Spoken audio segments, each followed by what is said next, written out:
As Israeli Prime Minister Benjamin Netanyahu prepares for yet another meeting with Russian President Vladimir Putin next week, Russian-backed Syrian forces are getting closer and closer to Israel's border. Russia is the key player in the future of Syria, and Netanyahu is doing everything in his power to ensure that Putin hears him.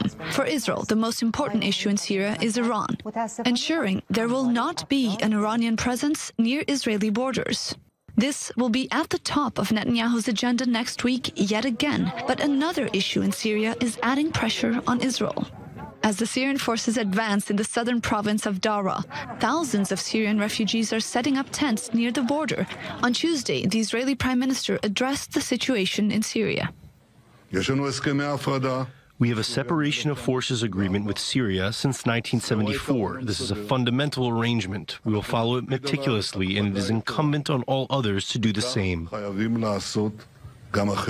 Netanyahu making it clear that Israel will continue to provide humanitarian aid, but will not allow a breach of the borders or refugees to enter.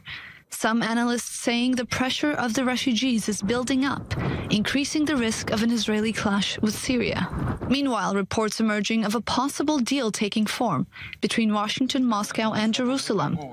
Syrian government forces would retake control of their side of the border with Israel, and Russia would pledge to keep Iran and its proxies away from that border. Likely something Netanyahu would push for at next week's meeting with Putin. But on Wednesday, Russian Foreign Minister Sergei Lavrov added that it's unrealistic to expect Iran to completely withdraw from Syria and to abandon its interests.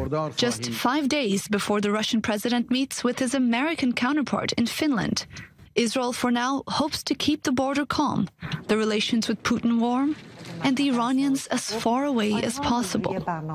Bianca Zanini, I-24 News.